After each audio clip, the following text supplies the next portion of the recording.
When he gave the order to invade Ukraine in early 2022, Russia's President Vladimir Putin expected to see his sphere of power and influence grow.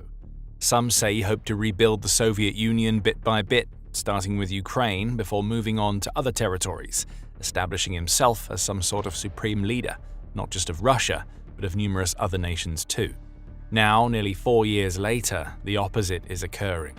Putin has utterly failed to conquer Ukraine, and he's actually starting to lose control of several regions of Russia as well. History is repeating itself, and just as the Soviet Union once collapsed, Russia is beginning to suffer a similar fate, with genuine hints of separatism in the air. Nobody could have predicted this just a few years ago when the war first began. At that time, Russia appeared strong and unified, with Putin's power and influence absolute. The Russian population too largely supported the so-called special military operation in its early days, with many swayed or brainwashed by Kremlin propaganda on their TV sets and in their newspapers. While there was certainly some dissent, with many people going out on the streets to protest the invasion, large parts of the population simply nodded along, remained indifferent to the events, or even actively volunteered to go and fight on the front lines themselves. As time has gone by, however, the mood has well and truly shifted, and a recent Russian poll carried out by the Levada Center revealed just how sick and tired people are of the war. Around 2/3 of those polled, or 66% to be precise, said they would now prefer to see peace negotiations take place rather than continue combat. In certain groups, the percentage is even more significant, with 74% of women and 80% of the younger generation, aged 24 or below, wanting to see some sort of ceasefire or peace agreement as soon as possible, and only 27% of Russians stating that the fighting should continue. The poll also revealed what we already know: this war has come home to Russia at last. For a long time, many Russians could effectively bury their heads in the sand and not worry about what was happening in Ukraine. It was all hundreds or even thousands of miles away from them after all. They didn't see or feel the effects on any sort of personal level in the early stages, so didn't necessarily need to think about what was going on or form any sort of strong opinion on it one way or another. In a country where life is already tough, with high costs of living in many aspects and low quality of life as well, many people had enough of their own troubles to worry about. Over time, however, Ukraine has done what was needed to make the Russian people see the realities of this war for themselves. Kyiv's forces have not only carried out incursions over the Russian border, like the famous Kursk offensive of 2024, but have also conducted numerous long-range deep strike attacks on Russian airfields, oil refineries, command posts, ammunition depots, and various other high-value targets and pieces of military infrastructure far and wide across Russia's regions. Many of these attacks are witnessed and even captured on camera by everyday Russian people who now regularly see and hear the distinctive buzz of Ukrainian drones soaring overhead, on their way to take out another Russian pipeline, oil tank, or military asset. The Russian people are also feeling the effects of the war in countless other ways. Many have seen one or more people they know get injured in the conflict, for example, or even perish along the front lines of Ukraine, especially as some recent estimates suggest that Russia has suffered up to 1.4 million casualties since the full-scale invasion began. Others have friends or family members that are still alive but yet to return home, and they're forced to sit and wonder as the days go by whether they'll see their friends, their fathers, husbands, brothers, sons, and other close relatives ever again, or whether they will too simply be added to the Kremlin's colossal casualty numbers. Millions of Russians are also feeling the financial effects of the war, as the sheer weight of sanctions imposed by numerous Western countries across the Western world has gradually weakened the Kremlin's economy. The value of the ruble has declined while the cost of everyday goods and essentials, including everything from food to fuel, has risen. Speaking of fuel, many Russian regions currently face a dramatic fuel crisis too, due in large part to Ukraine's carefully orchestrated attacks on oil infrastructure.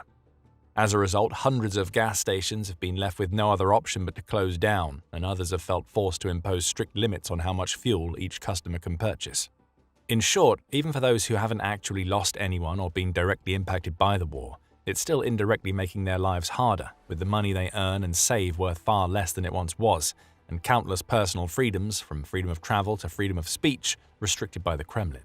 The poll proves that, as 58% of respondents said that the special military operation has affected their own lives or their families' lives somehow, and 22% going further, admitting that they have been greatly affected by it.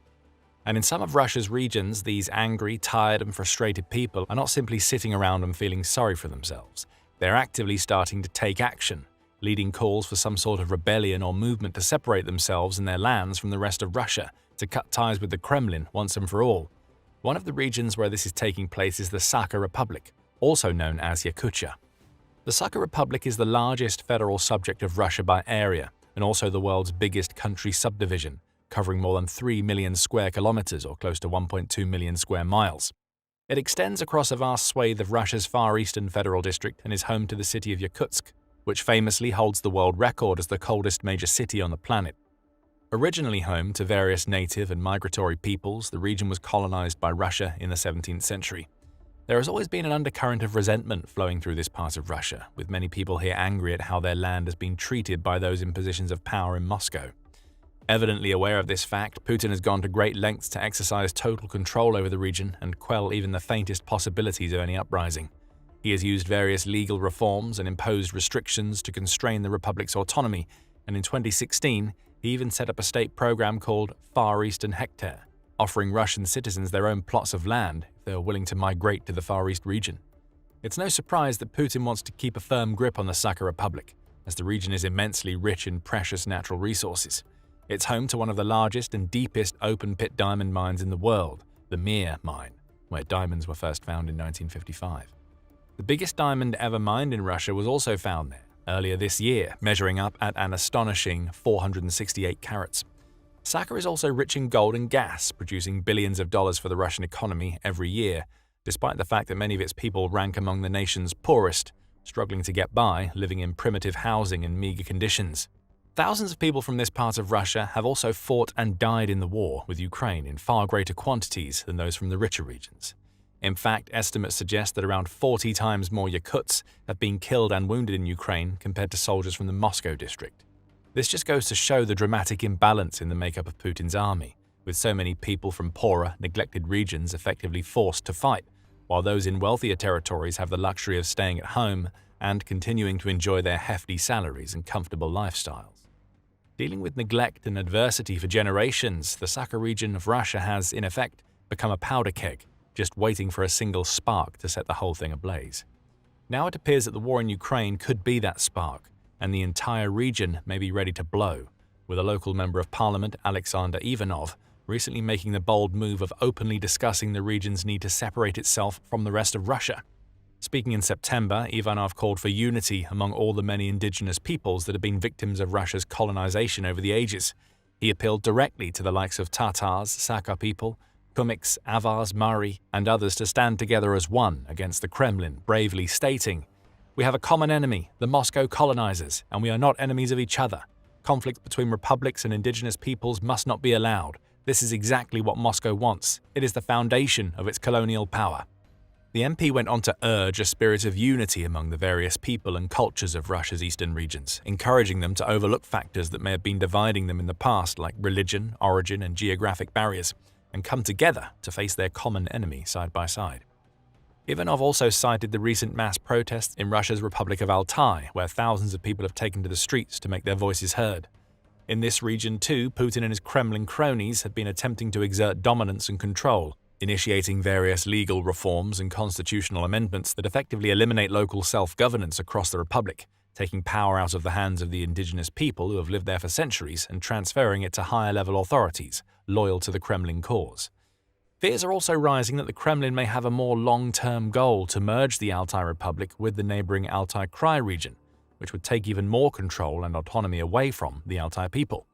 Thus, multiple mass demonstrations have occurred in the small and sparsely populated region over the course of 2025, led by 39-year-old local Aruna Anna, a human rights activist and journalist, as well as the head of the Council of Residents of the Altai Republic organization.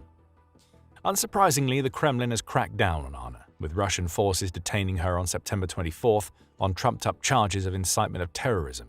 But even with Anna behind bars, the movement she spearheaded is likely to continue, and the Kremlin cannot simply wave a magic wand and wipe away the anger, fear, and frustration of an entire population. Back in the Sakha Republic, Alexander Ivanov has called for local people and those of other nearby regions to take inspiration from the scenes in Altai and to challenge Moscow's authority at last. Some have already heeded the call, with many fighters from the region actually deciding to fight against Russia in the war with Ukraine. Numerous Yakuts have taken up arms as part of Ukraine's Siberian battalion, fighting off Russian forces, inspiring many of their fellow countrymen back home and dreaming of a future in which their home can once more be free. And it's not just in the Sakha Republic that waves of resistance and rebellion are rising up. In fact, in the region of Ingushetia, the situation is becoming much more explosive, to say the least. Situated in the volatile North Caucasus region, bordering Georgia, the Republic of Ingushetia is the smallest of all Russia's non-city federal subjects and is home to the indigenous Ingush people, with a total population of a little over 500,000 people. Statistically speaking, it's one of the poorest and most unstable regions in all of Russia, with a long and dramatic history of violence, corruption, and crime. In recent times, this tiny Muslim-majority republic has also become a mini war zone, with continuous clashes breaking out between the Ingush Liberation Army, which was founded in 2023, and Russian authorities. Almost every month, some sort of attack takes place. In June of this year, for example, Ingush militants used drones to attack a Russian border post in the North Ossetia region, killing 2 FSB officers in the process. In August, a series of coordinated arson attacks occurred on military depots in the Dagestan region, and the Ingush Liberation Army recently released videos showing its troops armed, organized, and on patrol, ready and waiting to receive their next orders. They are just one part of a larger trend spreading like wildfire across the Caucasus region. Another separatist formation has also formed there, known as the Caucasus Liberation Movement. It's made up of Chechens, Dagestanis, and Ingush people, all fighting side by side under the same banner with the same enemy, the Russian colonizers. Ukraine has been cleverly lending a hand to this movement, with Kyiv's main Directorate of Intelligence, GUR, providing all-important tactical intel to help the anti-colonial resistance fighters in their mission. Thanks to that, the movement was recently able to carry out a precise explosive attack on a Russian lieutenant colonel from a local counter-sabotage unit, killing the officer along with his driver and aide. Attacks like this send a message, and it's one that the Kremlin must be hearing loud and clear. All across Russia, people are sick and tired of being treated like cattle, with countless sons and brothers and husbands plucked from the streets and sent to die in the fields of Ukraine. They're tired of having their homelands ravaged and exploited to line the pockets of the Moscow elite, and they're not going to take it any longer. And if the Kremlin isn't willing to listen and help these people, then Kyiv will happily step in. That's exactly what the Ukrainian GUR has been doing, with the agency's chief, Kyrylo Budanov, leading the charge to inspire the separatists, fuel the rebellions, and encourage ethnic minorities and indigenous people all over Russia to stand up to the Kremlin and make themselves heard. Many analysts have now taken to calling this strategy Budanov's blueprint, and it's very simple but remarkably effective. In regions like Sakha, Altai, Ingushetia, and beyond, all Budanov's operatives are basically doing is telling the truth. They're telling the people what is actually happening in this war, highlighting the facts and statistics that show how the Kremlin has targeted minorities and poorer regions in its recruitment, sending thousands upon thousands of Yakuts, Dagestanis, Ingush, and other indigenous people to their graves in Ukraine, using them as nothing more than disposable cannon fodder in a wasteful war that has no end in sight. They're explaining how, even though people in these regions make up less than 10% of Russia's total population, they somehow account for around 40% of all its contract soldiers. And when communities hear these statistics and understand that once again they are the ones being exploited and abused, while Kremlin officials and Moscow elites live the high life, it reminds them of the countless other examples in the past when their lands and their people have been treated as less worthy, less important, and even less human. That, in turn, inevitably brings up a lot of anger that has been growing from generation to generation, rising up and ready to erupt. Ukrainian intelligence operatives are also actively reaching out and making contact with the people who are ready and willing to bring about change. The underground networks of insurgents and exiled activists. They're giving them intelligence, training, and logistics, helping them build the foundations they need to actually launch some sort of fight back against their Kremlin oppressors. From Ukraine's perspective, it's a win-win situation. The more turmoil and unrest spreads within Russia, the weaker the Kremlin becomes, as Russian society will continue to fracture, resentment will rise, and Putin's image as an all-powerful, always-in-control leader will slowly but surely start to crumble. Plus, if Russia has to dedicate money, resources, and possibly even soldiers to combating uprisings in its own regions, it will have fewer resources to spend fighting Ukraine. And it's not just indigenous people and ethnic minorities that are getting sick and tired of the war and the Kremlin's actions. As the aforementioned poll proves, the majority of Russians, regardless of their age, origins, or background, are eager to see this conflict come to an end. Very few support the prospect of continued military action in Ukraine, and many are simply desperate to return to a state of peace. This is exactly what Putin would have been dreading. He's tried so hard to keep the people on side throughout the war in Ukraine. That's one of the reasons why he always insists on calling it a special military operation, as it doesn't quite have the same associations and connotations that come with the word war. He also used all the usual tricks in his playbook, spreading lies and propaganda, covering up the truth and twisting the narrative to paint a false picture of how the war is progressing and why it matters so much. He's even gone to the trouble of restricting or blocking access to numerous online news outlets and popular websites like YouTube to make it as hard as possible for everyday Russian people to learn the truth of what's really happening in Ukraine. But all of Putin's hard work is well and truly unraveling. Whether it's indigenous people in Altai mourning the loss of their loved ones in Ukraine, or citizens of major cities like Nizhny Novgorod having to spend a massive chunk of their salary just to fill their cars with gas, countless Russian people are feeling the effects of the war like never before, and the more they see, the angrier they get. It may therefore be only a matter of time before whispers of rebellion and fledgling separatist movements become a full-scale fragmentation of the Russian Federation.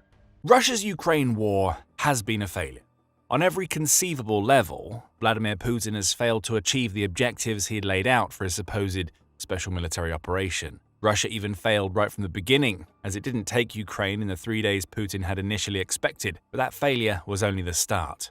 It's been almost 4 years and the entire war has been defined by Russia being unsuccessful in everything that it has tried. This is every Russian failure explained in 19 minutes. We start with some isolated failures that ended up being portents of the much wider failures to come. Up first, one of Russia's key early losses, Snake Island. This rocky outcrop nestled in the Black Sea's northwest region seems insignificant at first glance. However, Snake Island was one of the first pieces of territory that Russia captured during the first few months of the war, as it knew that holding this island would offer the Black Sea fleet a better route into mainland Ukraine. But holding the island was the problem. As the BBC reported back in June 2022, Snake Island is incredibly difficult to defend, as it is exposed to attacks from all sides and is only large enough to hold a small garrison tasked with defending the outcrop. Plus, it's only 22 miles from Ukraine's coast. That's great if you control the coastline, and Russia certainly didn't. Ukraine did what you would expect, sending missiles and artillery shells in a constant stream at Snake Island for 4 months. Eventually, the Russian resistance fell. Too far from its main naval bases in the Black Sea, Russia was forced to withdraw from an important island on which it had hoped to station anti-aircraft and electronic warfare equipment. Snake Island was returned to Ukraine's possession. And our next mistake was one of the main reasons why. The sinking of the Moskva, which was the flagship vessel of the feared Black Sea Fleet, was a humiliation unlike any other Putin expected to face in Ukraine. Russia's enemy barely even had a navy, and certainly not one with any warships the sheer size or strength of the Moskva. That didn't matter. Russia's failure with the Moskva was to assume that Ukraine wouldn't launch any missiles at any of its ships. However, Ukraine did just that, using a domestically produced missile to boot. Remember that this was mere months into the war, before anybody realized that Ukraine had the ability to build such missiles. The loss of the Moskva severely damaged any hope that Russia had of holding onto the Black Sea. It was also a sign of things to come, as Ukraine refined its missiles, built new drones, and began using powerful Western missiles such as Storm Shadow. More of the Black Sea Fleet crumbled. The naval might Russia was supposed to bring to bear disappeared. Now around a third of the Black Sea Fleet has been destroyed, and the rest of these ships are in hiding. Ukraine didn't need a traditional navy to be victorious against the Moskva and its ilk. Russia thought that's exactly what Ukraine would need, and that was Russia's mistake. However, a far more traditional mistake occurred during the battle for Hostomel Airport, which began on February 24th and lasted less than 36 hours before Russia had to accept its failure. Located just 12 miles from the center of Kyiv, Hostomel was high on Putin's priority list during the initial days of the invasion. Russia sent its troops to seize the airfield, with its goal being to follow up with airborne battalions and transport planes that would allow Russia to use Hostomel as its main base for a direct attack on Kyiv. And Russia succeeded. It took control of Hostomel Airport. However, it failed to use the airport to achieve its main objective of carrying out a rapid deployment into Kyiv because it underestimated Ukraine's response.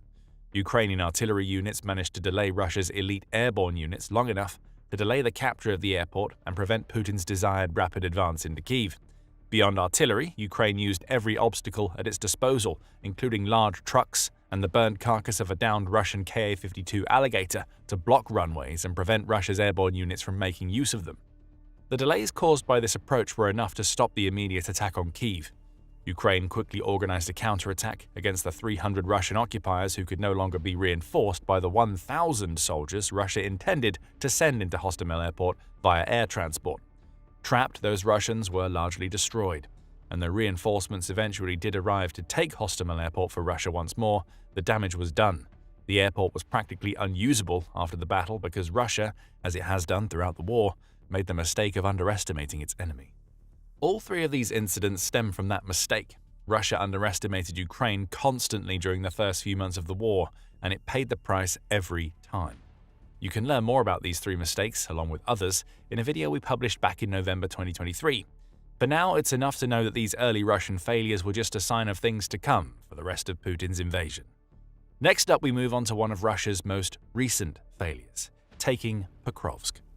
In May, Russia began preparing for a summer offensive, one of the goals of which was to capture the city of Pokrovsk in the Donetsk region of Ukraine.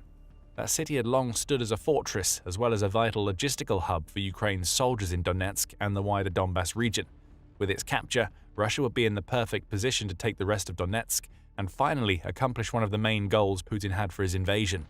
Putin was so determined that Pokrovsk would fall during the summer that he dedicated 110,000 soldiers specifically to the city.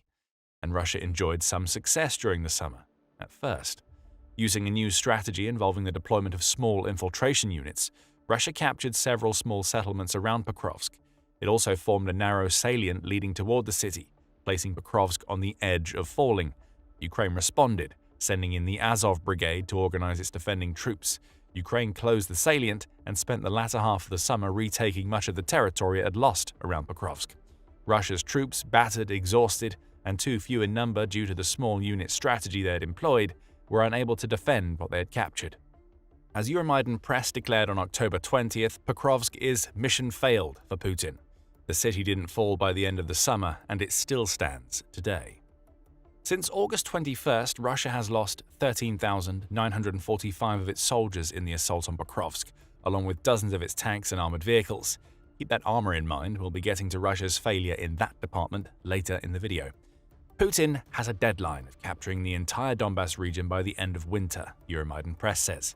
Pokrovsk fall was a key part of achieving that objective, meaning the reality Russia now faces is that it's made barely any progress in the Donbas since the start of the summer offensive. The Donbas won't fall by the end of winter, and you can chalk yet another Russian failure onto the board. Next, let's switch from failed Russian assaults to Russia's complete inability to defend itself. Ukraine's attacks on Russian oil refining represent yet another strategic embarrassment on Russia's behalf. And much like the failures we spoke about earlier, these refinery strikes are happening because Russia underestimated Ukraine. Specifically, Russia believed that Ukraine didn't have the long-range capabilities needed to hit many of the country's most valuable refineries. Air defense was lax, with many of Russia's air defense units being sent to Ukraine or Crimea. A vulnerability of Russia's own making emerged, and Ukraine has spent the last few months taking advantage. From August through to October, Ukraine has launched volley after volley of aerial assaults against Russia's oil refineries. The BBC reports that Ukraine has managed to strike 21 of Russia's 38 largest refineries since January. Ukraine's success rate is also far higher than in previous attempts to hurt Russian refining. Ukraine is hitting its targets 48% more often than it did during the whole of 2024. Since January, the Ryazan plant alone, which produces 340,000 barrels of refined oil products daily, has been hit 5 times. Now, gasoline shortages are running rampant in Russia. Fuel shortages have been reported in 84% of Russia's federal regions, direct channel reports, and some outlets claim that as much as 40% of Russia's oil refining has been taken offline. With 21 out of 38 refineries hit, several of them multiple times, it's clear that Russia is failing to defend one of its most precious resources. Russia's people are starting to feel the pinch. Gasoline shortages have brought the war that Putin started back home to Russia, which is the last thing that Putin wanted. The pressure is mounting. Russia has been forced to start buying gasoline from other countries, including China and Belarus, as it tries to meet its domestic demand. Forced between the tough choice of supplying his people or his military, Putin has been forced into a catch-22 situation by Ukraine, and there appears to be nothing he can do about it. After all, Russia's oil refineries need adequate air defenses. It's tough to provide those defenses when Ukraine has destroyed 1,229 anti-aircraft warfare units since the war started, and those that remain are needed in Ukraine and Crimea. Russia's refineries will continue to burn. No defense is coming. We just touched on Russia losing equipment. Earlier, we also asked you to keep Russia's tanks and armored vehicles in mind because they offer a hint at yet another of Russia's major Ukraine war failures. Russia's tanks are gone, and everything else is going to run out sooner rather than later. In his pig-headed belief that Russia only needed to field more of everything to force Ukraine's defenses to crumble, Putin has committed tens of thousands of units of armor to massive mechanized assaults during his invasion. Ukraine's drones and Western weapons have made mincemeat of this armor to the point where Russia barely has any of it left. Daily News Hungary reports that Russia possessed about 7,300 tanks in storage before the war began. Now that number is down to 2,500. That seems like a lot though, right? The numbers don't tell the full story. Of the 2,500 remaining, only 92 are considered to be in decent condition, the outlet claims. As for the rest, they fall in the poor or worse categories, meaning they either need massive restoration or are only good for parts that might help make other tanks operational. Russia is being forced to rely on older tanks from the Soviet era to maintain mechanized assaults on Ukraine's defenses, and those tanks are so weak that Ukraine's drones can handle them easily. As for new tanks, Russia isn't exactly doing well in that department either. Daily News Hungary says that Russia is only building between 90 and 100 tanks annually, with 90% of those tanks actually being refurbished older models rather than brand new tanks. Discussing an Institute for the Study of War, or ISW report, Novaya Gazeta laid out Russia's armor situation in July.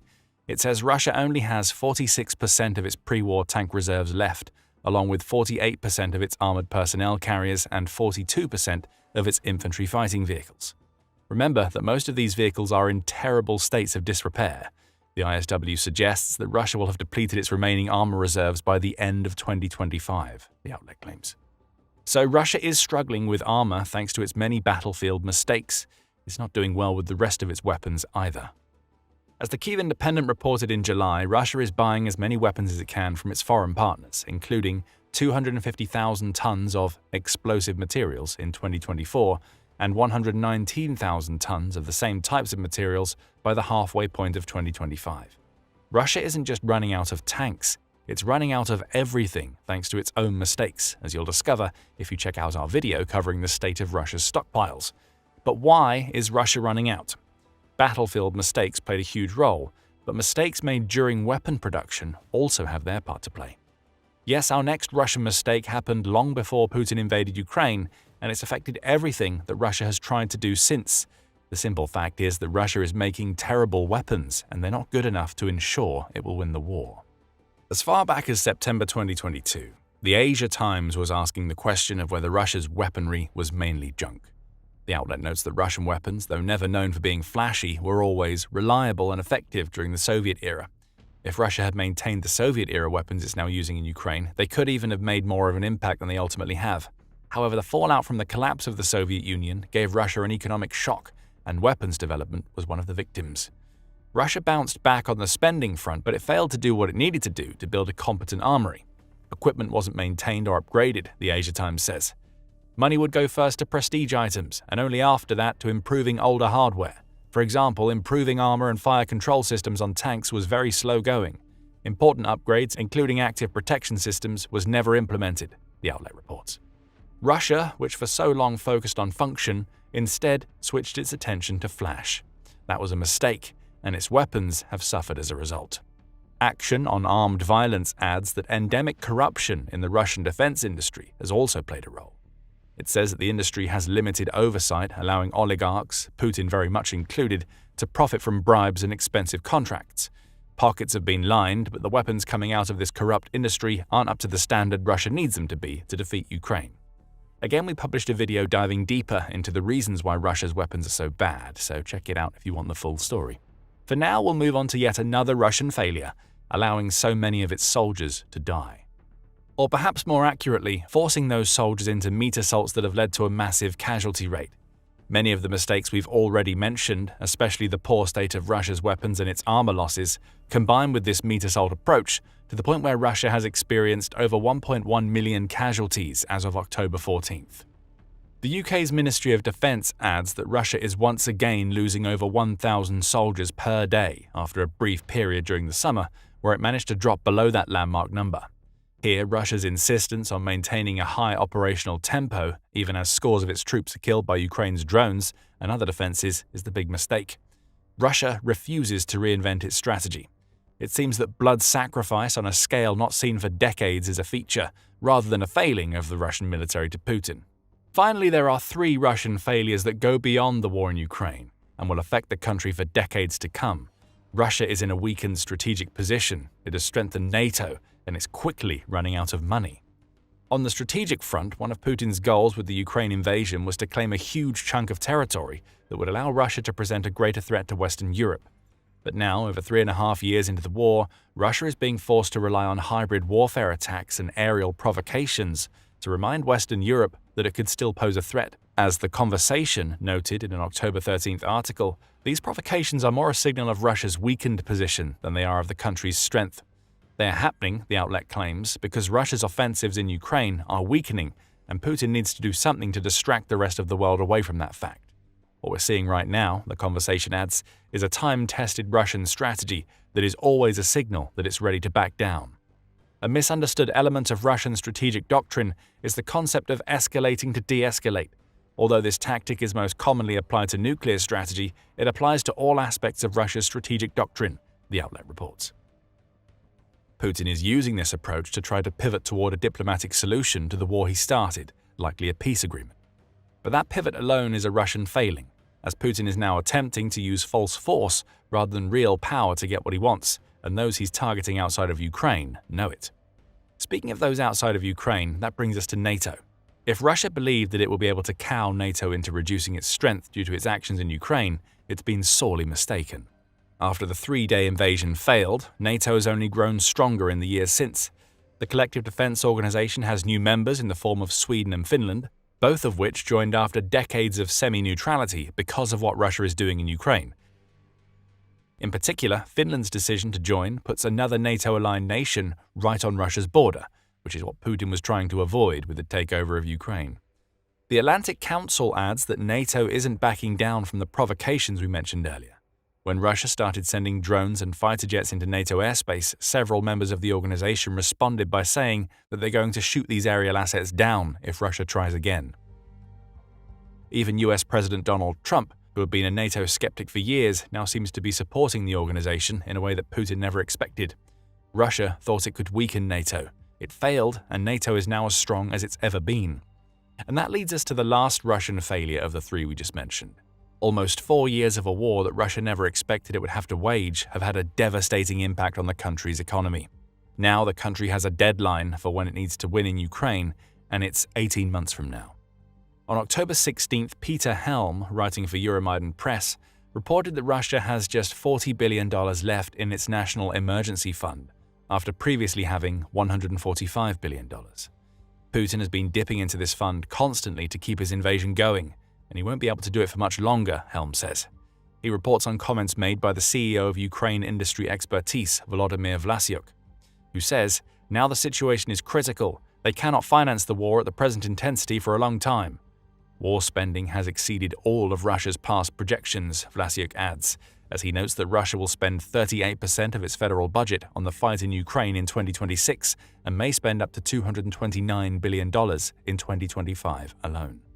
Inflation, stagflation, a declining private sector, and the collapse of the average Russian's living standards are all symptoms of Putin's failure to consider his own people due to the tunnel vision he has had for success in Ukraine. And that may end up being Putin's biggest mistake of all. Even if Russia can somehow overcome all of the mistakes we've covered in the video to win in Ukraine, it may face years, even decades, of recovery from a war that never should have been started. We'll leave the last word to geostrategic and defense policy expert James Rogers, who said the following during an interview with Times Radio.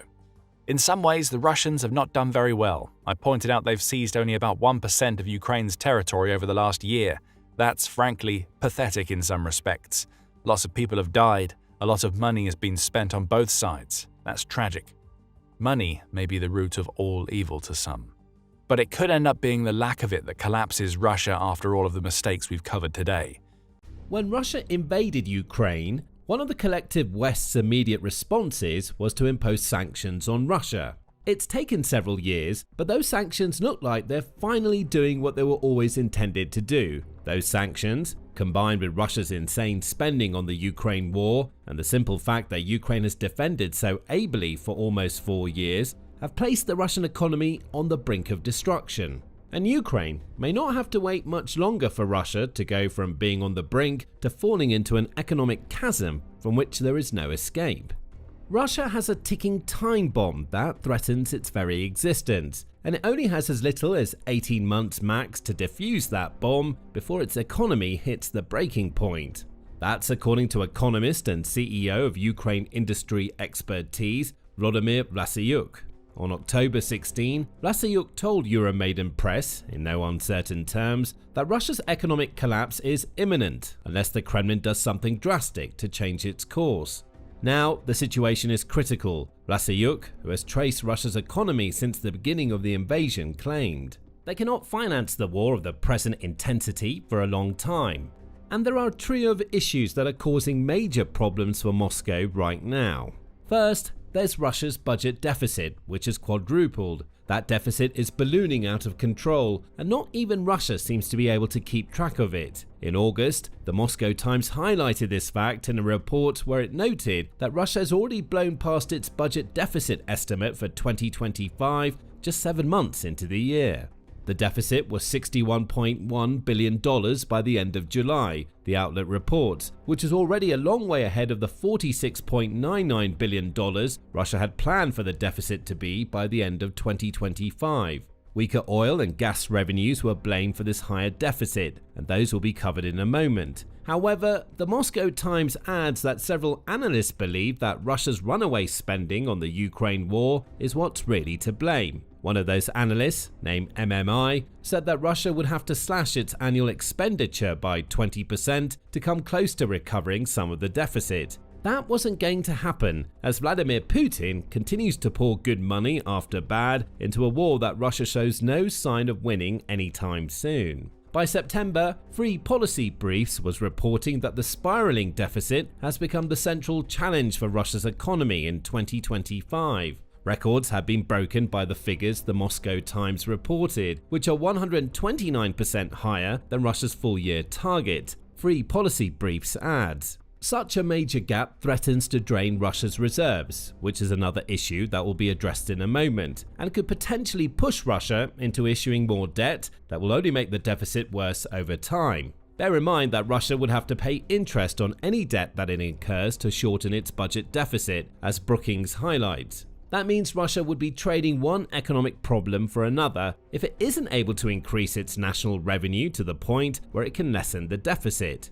And that leads to the second in the trio of issues.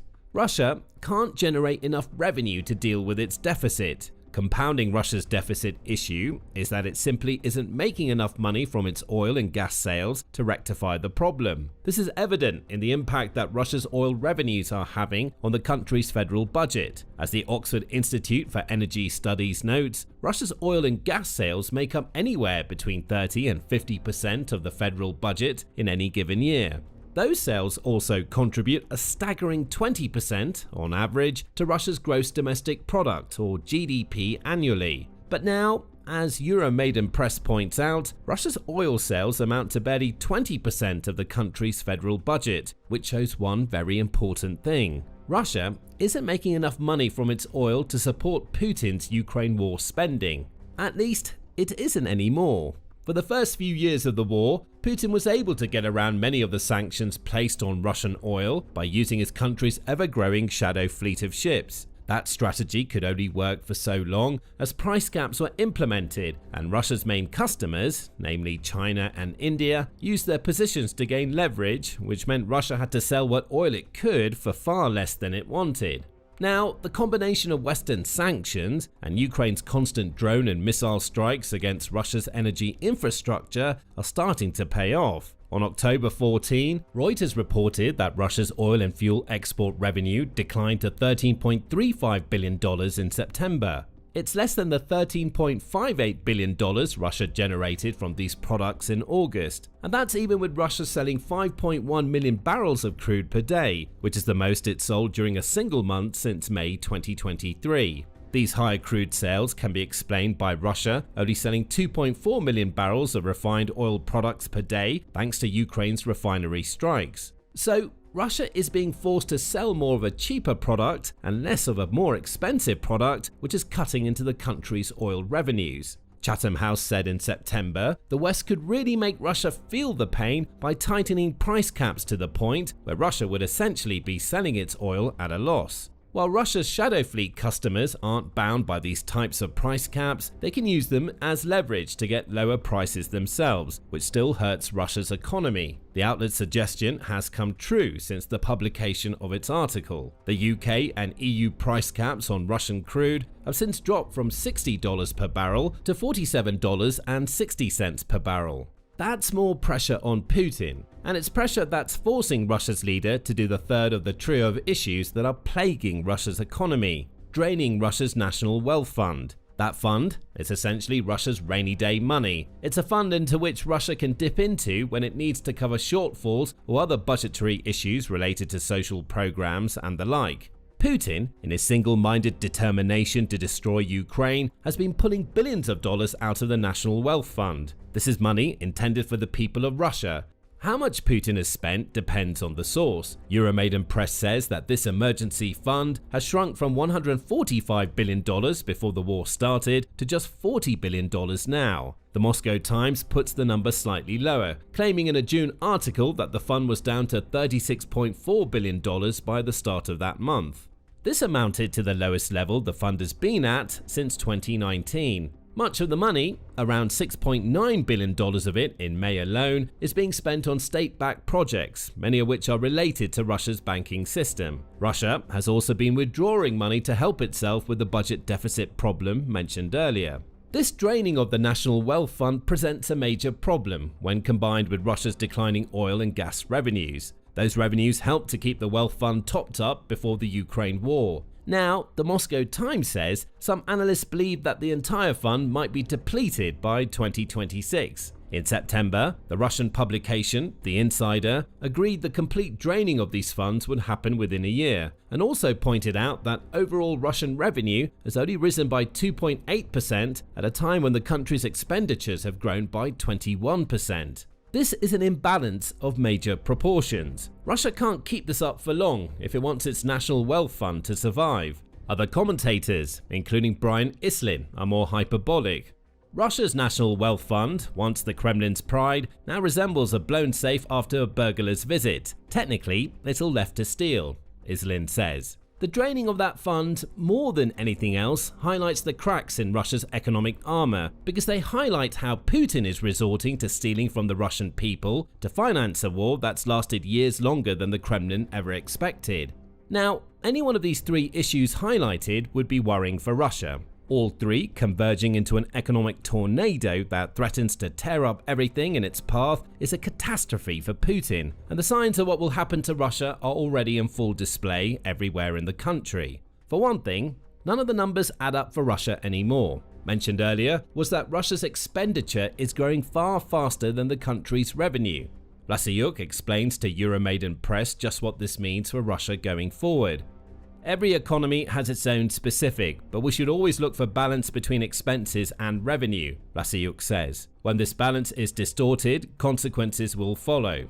On the Ukraine military side of things, The Economist points out, Russia's expenses have grown by up to 6 times what they were before Putin launched his invasion. Russia plans to spend $183 billion on the Ukraine war in 2026 alone, which will cover 38% of Russia's total federal expenditure for the year.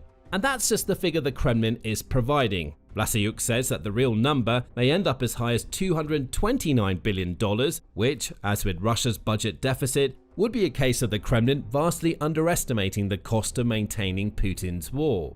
Russia's economic woes are also highlighted in its high inflation rates, which are putting the squeeze on the average Russian, who Putin had hoped wouldn't have been affected by a so-called special military operation. Why would there have been? That operation was meant to be over in less than a week. It wasn't supposed to devolve into a war that's drawing ever closer to the end of its 4th year. At no point during September 2024 and September 2025 has Russia's monthly inflation rate dropped below 8%, according to Trading Economics. It was 8.6% in September 2024, rose to a high point of 10.3% last March, and has managed to come down to 8% as of September 2025. While Russia might take some solace in the fact that its inflation rate has dropped since its 2025 peak, 8% is still far too high. Russia's target inflation is half that amount, and it doesn't look like monthly inflation is going to approach 4% anytime soon. It certainly won't if suspicions that the Kremlin is vastly underreporting its inflation issues turn out to be true.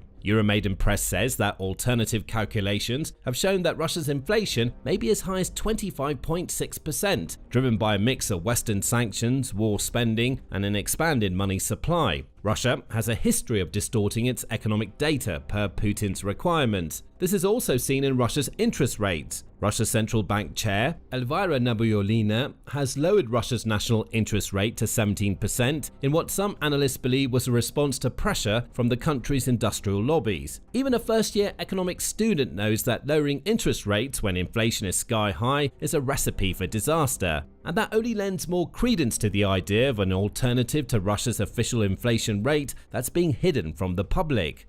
Vlasyuk certainly believes Russia's real inflation rate is far higher than it publicly declares. Euromaidan Press says that The Economist has calculated Russia's real inflation rate using a composite index that tracks both consumer and industrial prices. He came up with a figure of 25.6%, which he expects Russia to hit at some point in 2025. This rampant inflation, which likely wouldn't have been a problem were it not for Putin's invasion, has also affected the average Russian's living standards. Using prices fixed in 2021, the average monthly income in Russia was $491 in that year. In 2024, that income had dropped to $383 in constant prices, Euromaidan Press reports. Ultimately, this means that Russians in 2024 and 2025 have far less free money to spend than they did before the war. In 2021, 31% of the average Russian wages could be spent on non-essential items. Now, it's just 14%, and the number is going to keep dropping if Russia does nothing to sort out its cavalcade of economic problems. So, what happens to an economy when a country's people have less money to spend? Businesses start to experience a lot of trouble, and that's precisely what's happening to Russia's private sector right now. Sticking with this theme of imbalance in the Russian economy, Vlasyuk notes that there is an 80-20 split in the war economy Putin has created. Those who work in the military side of that economy form the 20%. Think contracted soldiers, defense manufacturers, and the like. For that 20%, wages have risen substantially to the point where they're enjoying some gains despite all of Russia's economic issues. But it's the other 80% who have the problem. They're part of Russian civilian economy, and their purchasing power has practically disappeared. As the massive inflation already discussed continues to affect essential goods, such as food, that 80% who work in Russia's civil sectors are going to be hit hard. So hard that social tension will become a major challenge for Putin. It's not the time of Stalin's Soviet Union, Vlasyuk tells Euromaidan Press. Russian people have cars and other property, have some standard of living. To refuse this completely is difficult, even with ideological impulse. Now, compounding this problem is the fact that there is little that Russia's non-war related industries can do about the problems their employees face, as Putin has dedicated so much time and money into turning Russia into a wartime economy. Private sector businesses have started to truly struggle. Companies are going out of business, and it's happening in massive numbers. In early 2025, Euromaidan Press says, business deaths exceeded new business registrations by 1.5 times, which is the first time that deaths have been higher than registrations since sanctions began. As of September 2025, the outlet adds, there are 3.17 million registered enterprises in Russia. That may seem like a lot, but it's the lowest figure that Russia has recorded since 2010. Other outlets have noticed these kinds of trends in Russia's private sector. On September 25, the Moscow Times reported that the Center for Macroeconomic Analysis and Short-Term Forecasting, which is a think tank linked to the Kremlin, says that Russia's private companies are struggling. Companies that account for 23.7% of Russia's revenue are already in a financially vulnerable position, and that number is anticipated to rise to 32.5% in 2026. In other words, a huge number of Russia's private companies are at risk of bankruptcy, and their loss would only feed into the trio of financial challenges discussed during the first half of this video. Businesses are now spending 36% of their profits to service their debt, the same outlet reports. In late 2023, the percentage was 15%, and, as the insider noted on October 1st, some of Russia's private companies are so desperate to cut costs that they've shifted to 4-day work weeks. It doesn't appear that those 4-day weeks are leading to Russian citizens being paid for 5 days of work that they do over 4. Instead, this is a form of hidden unemployment, the outlet says, and it's becoming widespread throughout Russia because the country's private sector is on its knees. Now, all of this happened due to Russia's shift into a wartime economy, and the Carnegie Endowment believes that this shift will be extremely painful for Russia to reverse once the Ukraine war ends. Demobilization and the end of the war will require large-scale restructuring of demand, the release of resources from the defense sector, the redistribution of a labor force depleted by losses and emigration, and the search for new sources of hard currency, its Carnegie Politica publication says. Russia would basically be trading one economic crisis for another if it tries to shift away from the wartime economy Putin has created. That would amount to the 5th such crisis in Putin's 25 years of rule. An economic crisis every 5 years isn't a great record for any leader. All of these economic factors mean that Russia is on a very defined timeline in terms of how long it can sustain the Ukraine war at the level currently seen. That's according to Euromaidan Press, which suggests when it thinks Russia will run out of money. The time frame, 12 to 18 months from now, which is as early as October 2026. That's when Russia will be dealing with an annual deficit of $72 billion and will only have $69 billion in reserves. Several short-term solutions to this problem exist, including printing more money and pulling the last of the liquid assets of the Russian National Wealth Fund. But it won't be long before Russia will face the difficult choice between reducing its military spending, which benefits Ukraine, or seeking assistance from abroad.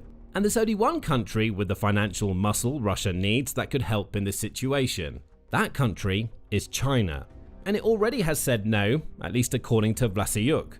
The Economist claims that Russia's Ministry of Finance has already approached Beijing with its cap in hand, begging for support. China refused, though there is a possibility that it may change its mind in the future. If it does, it will likely be because Russia is so weakened that offering support would make the country even more dependent on China than it already is. That's bad news for Putin and his people, as it means Ukraine doesn't even need to win the war for Russia to ultimately lose from the global geopolitical perspective. Taking Ukraine was supposed to strengthen Russia's international standing. Now, Russia faces the prospect of becoming little more than a vassal state of China because Putin has chased his Ukraine dream straight into an economic chasm. Ukraine and the West can combine to ensure an economic collapse as soon as October 2026 comes to fruition. Sanctions need to be both maintained and built upon. Any relief in that area means less pressure placed on Russia. The West must also support Ukraine with more weapons and ammunition to ensure the country can keep fighting while Russia's economy slowly crumbles. There can be no waiting for it to happen, Euromaidan Press says. Russia is already caught in an economic trap. The tightening of that trap will force Russia to its breaking point. If there's one thing that Ukraine needs more of, but never quite seem to get, it's more air defense systems. With Russia intensifying its aerial campaign, air defenses could be the difference maker that allows Ukraine to hold on long enough for its own long-range strikes to truly take effect. And the UK has just extended a massive helping hand. It's flipped the script of the war in Ukraine's favour by delivering MARTLET missiles months ahead of schedule. Now, Ukraine has what it needs to confront what's likely to be a renewed aerial assault by Russia as the Ukraine war moves into its 4th winter. On October 11, Interesting Engineering reported that the UK has delivered hundreds of its lightweight multi-role missiles, which are colloquially known as the MARTLET, to Ukraine as part of a $2.15 billion deal that sees the UK and Ukraine working together to develop weapons that are perfect for taking down Vladimir Putin. The UK Ministry of Defence released a statement which included a quote from the UK's Minister for Defence Readiness, Luke Pollard. The UK is stepping up our ironclad commitment to help Ukraine defend itself against Russia's illegal invasion. This year alone, we're spending £4.5 billion, approximately $6 billion, on military support for Ukraine, more than ever before. The message to Putin is clear. The UK is throwing the full weight of its support behind Ukraine.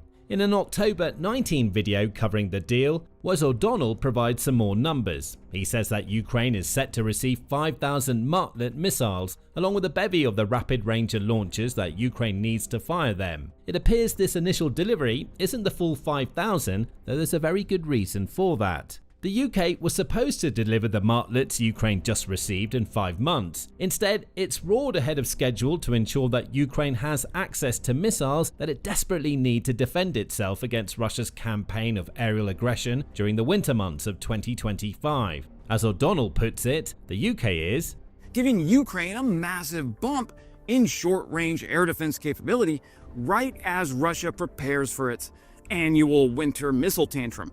The announcement of the delivery came just days before the UK's Royal Navy confirmed that the MARTLET had passed a final series of day and night trials. The missile proved itself combat ready by blasting drones out of the sky, first in a deployment off the coast of Wales and later during a test in the French Mediterranean region. The missiles left behind nothing but wreckage, the Royal Navy says. And it's not just Ukraine that's going to be getting them. The UK is building its own stockpile of MARTLETs, in addition to selling some to India in a deal worth almost $470 million. This isn't any old air defense missile that Ukraine has just received. It's also not a missile that the UK is pulling out of its aging stockpiles to give to Ukraine, rather than decommissioning it. The MARTLET is a now fully operational weapon first fielded in 2021, with full operational capability just declared in October 2025. With help from Ukraine, the UK has built a drone-busting missile that seems like it was custom-made to counteract the constant long-range strikes Russia conducts against Ukraine. The MARTLET isn't just about making Ukraine stronger. It's the UK sending a signal to Putin that it understands the strategy Russia will use in a potential future war with NATO, and it's already building weapons to counter that strategy. But that's in the future. Right now, Ukraine will just be happy to have the first several hundred of a bumper MARTLET shipment arriving on its shores. It's worth pointing out that the UK delivered MARTLET missiles to Ukraine under its official gifting program, alongside a separate export finance framework for future missiles. This isn't just military aid, but rather the result of a growing partnership that will be explored further later in the video. For now, it's enough to know that this was a $2 billion plus deal that's benefited the UK as much as it stands to benefit Ukraine. Interesting Engineering notes that the deal is part of a joint framework between the UK and Ukraine that's helped to create 200 jobs in Northern Ireland, in addition to supporting 700 more across the full MARTLET supply chain. Ukraine's largest drone manufacturer, UKR Spec Systems, has also committed almost $270 million to the creation of UK-based production facilities that will create another 500 jobs. This is a full-on quid pro quo situation, and it's the sort of joint venture that will have Putin shaking in his boots. Speaking of being terrified, Putin will not be happy to hear about what the MARTLET brings to the table for Ukraine. In a report confirming that the missile has achieved full operating capability, Navy Lookout says that each MARTLET missile is capable of hitting speeds of Mach 1.5, and it's laser guided by whomever fires it to ensure it scores a direct hit on whatever it's being targeted. Don't underestimate the importance of this speed. While many Russian missiles can also exceed the speed of sound, the Shahed-type drone Russia is using to bombard Ukraine can't. Even the jet-powered Gerin 3, which the Center for Strategic and International Studies reported on back in May, doesn't even get close. That drone can reportedly hit a top speed of about 372.8 miles per hour. The MARTLET exceeds that top speed, meaning even Russia's most advanced long-range drones don't have a chance of escaping when MARTLETs are on their tails. Interesting Engineering adds a few more details about the MARTLET, noting that it's been built from the ground up to shoot down slower moving targets. Drones are obviously among them, though the missile is also capable of hitting low-flying aircraft and helicopters. That's great for Ukraine. It means its air defenders can focus even faster and more powerful air defense systems, such as the US-made Patriot on Russia's missiles and fighter jets, while the Martlets take out the smaller and more numerous threats. A single Martlet missile weighs about 29 pounds. Interesting engineering adds. That low weight is vital due to the intended portability of the missile and the system used to fire it, as will be explained in a moment. A Martlet can travel up to 5 miles, making it a great short-range air defense option that the outlet says can fill the critical gap between short-range man-pads and medium-range systems, such as NASAMS or IRIS-T. It uses laser beam riding guidance or SALCOs, allowing precise targeting and strong resistance to jamming. Ukraine will also be delighted by the low cost of the Martlet. O'Donnell says that Ukraine can rattle off several Martlets for the cost of a single Patriot missile. Given that Patriot missiles cost around $4 million each, that means a Martlet is significantly cheaper, with open source estimates placing its cost in the tens of thousands of dollars per unit, making it a far more economical way for Ukraine to defend against incoming drones and missiles. The more cost-effective the weapon, the more of it that Ukraine can afford to deploy against Russia. However, it may not be the missile itself that's the real highlight here. As O'Donnell adds, the Martlet can be launched from a truck, a boat, or even from a shoulder-mounted launcher, which brings us to the second part of the deal between Ukraine and the UK, the Rapid Ranger. Without this vital delivery system, Ukraine wouldn't be able to do much of anything with the 5,000 Martlet missiles that it's set to receive. And with the Rapid Ranger, Ukraine gets an immense amount of portability to go along with the speed and power of its new missiles. Thales, which is the Belfast-based company that developed both the Martlet and the Rapid Ranger, says that the launcher weighs less than 1,100 pounds, which makes it installable on most of Ukraine's trucks. The system can also detect incoming targets from little over 9 miles away and is able to neutralize those targets using Martlet missiles once it comes within 4.3 miles. Thales adds that the Rapid Ranger is highly automated, suggesting that Ukraine's new launcher can track targets and launch missiles with minimal human intervention. Plus, it can integrate with Ukraine's other weapons and air defense systems. The extremely versatile system can be integrated into a network-enabled force structure, coordinated with early warning command and control (C2) systems, and is capable of integrating and firing a range of missiles, including Thales' Starstreak and LMM, Thales claims. The LMM is the Martlet. As for the Starstreak, that's another boon for Ukraine. Ukraine received a stockpile of those missiles back in 2024, with its soldiers having been training to use them since 2022. What Ukraine gets with the Rapid Ranger is both a delivery vehicle for its new missiles and one that will make the Starstreaks that it hasn't used yet even more effective against Russia. Defense Express provides a little extra information as it notes that the Rapid Ranger offers electro-optical sighting, which is likely a reference to the laser mentioned earlier, and that Ukraine even has the option of using an additional radar. Presumably, this radar will increase the Rapid Ranger's detection range, which opens up the possibility of the Rapid Ranger detecting a drone at a large distance so that Ukraine's operators can drive the launcher to the appropriate position ahead of time. And it's in the word drive that the significance of the Rapid Ranger for Ukraine becomes clear. Portability lies at the heart of the system, which means that Ukraine can drive it to any location where it believes Russia may strike with one of its drone bombardments. It's also important to consider what this mobility means from a defensive standpoint. A static air defense system can be targeted with follow-up artillery and drone strikes after it's been used to fend off Russia's aerial assaults. With the Rapid Ranger, Ukraine can rattle off as many of its Martlet missiles as it needs before getting out of dodge. Russia will have a hard time retaliating. The Rapid Ranger's mobility makes it far harder to hit than static systems, and taking one out would be more about luck than judgment. As O'Donnell notes, It's fast, it's networked, and it's highly mobile. The kind of pop-up air defense system that can fire and move before the Russians even realize they're under attack. he adds that the networking capabilities of this launcher could end up being a vital part of Ukraine's future air defense strategy. Multiple Rapid Rangers can link up and share targeting data, which O'Donnell says creates a web of overlapping protection zones. In other words, Ukraine might not even need to drive the Rapid Ranger that detects an incoming threat to the site of the threat. The targeting data could simply be sent to another Rapid Ranger that's closer to the intended strike zone, and that will be all that's needed for Martlets to go flying. So, to say that the UK has just delivered big for Ukraine here is an understatement. With hundreds of MARTLET missiles and several rapid rangers already heading to Ukraine, and more on their way by early 2026, Ukraine has an important new defensive weapon that makes Russia's aerial strikes far less effective. The MARTLET matters, perhaps more than many realise, and these are the reasons why. Earlier, the video touched on the partnership between the UK and Ukraine that made this delivery possible.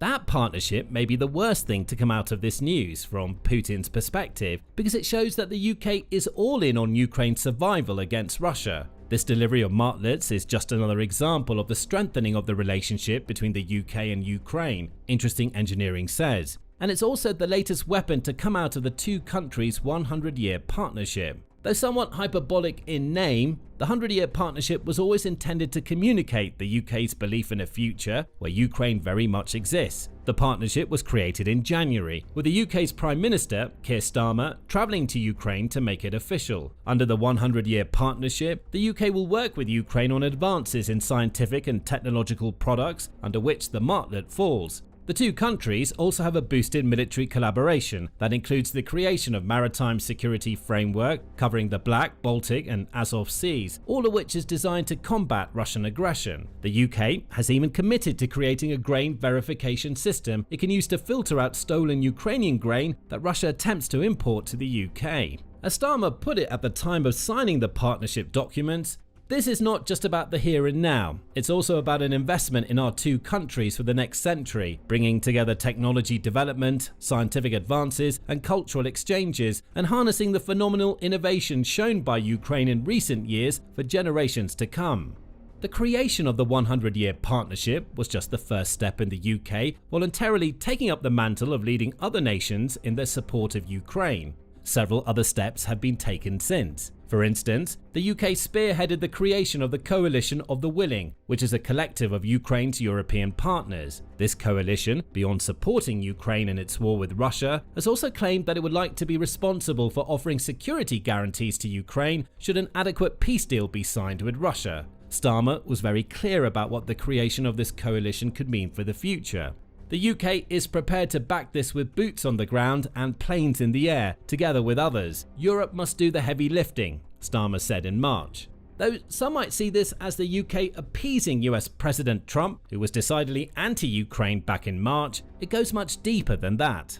Europe doing the heavy lifting was as much about the UK building on its 100-year partnership with Ukraine as it was a signal to Trump that Europe was prepared to pull more weight. As the Atlantic Council said a couple of weeks after the UK announced the Coalition of the Willing, the UK has taken the lead in attempting to boost support for Ukraine. And it's been doing it all year. It was the UK that did much of the behind-the-scenes work to help Ukrainian President Volodymyr Zelensky restore the damage done by his turbulent meeting with Trump and US Vice President J.D. Vance in February. The Atlantic Council also notes that the UK has been one of the biggest individual backers of Ukraine ever since Putin launched his invasion. Beyond sending direct military aid, the UK helps Ukraine by offering intelligence, cybersecurity, and counters to Russia's hybrid threats, the outlet notes. This is no partnership on paper only. The UK is dedicated to doing everything it can to strengthen Ukraine, like the early arrival of MARTLETs is yet another example. And speaking about the MARTLET delivery, O'Donnell says,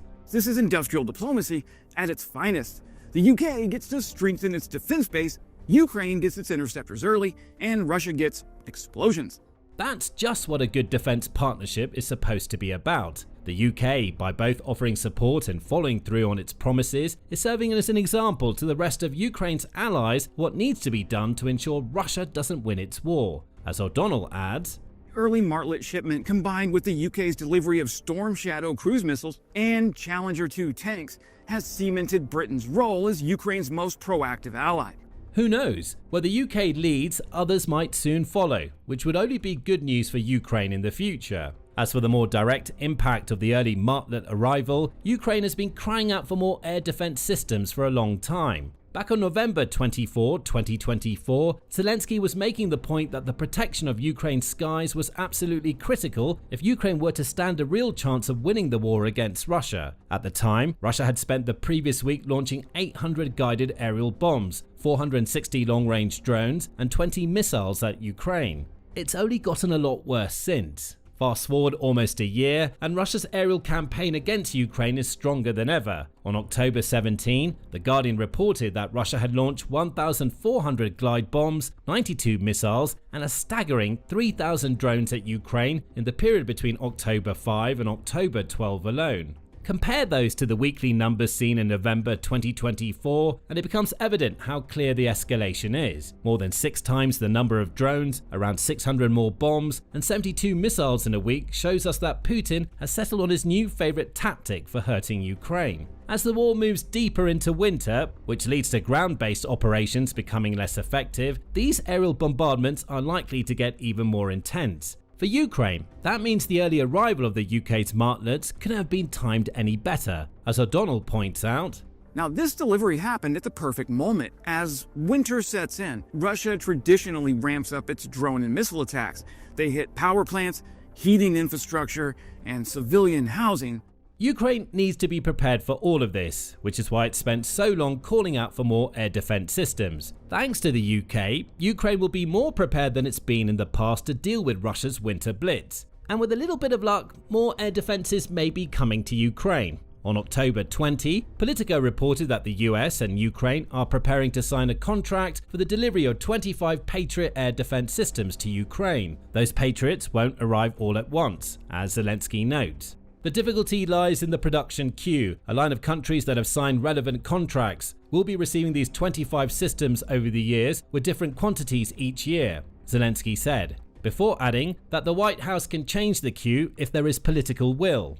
It was mentioned earlier that the UK is trying to lead the way when it comes to the support of Ukraine. Perhaps this offers the perfect example of how the rest of Europe could follow the UK's lead. If some of the countries that are due Patriot systems allow Ukraine to jump the queue, Ukraine's air defenses go from strengthened to formidable. More Patriots plus thousands of Martlets will ensure Ukraine makes it through a tough winter. And the longer Ukraine survives, the more chance there is that Russia will collapse in on itself. That collapse may already be happening. Even Putin's propagandists are turning against him, as one of Russia's most recognizable voices has been forced to admit that Russia has underestimated Ukraine. The war may never end, and it's Putin's mouthpieces that are delivering the message, as you'll discover in our video. And if you enjoyed this video, be sure to subscribe to The Military Show for more reports on the fruits of the partnership between the UK and Ukraine.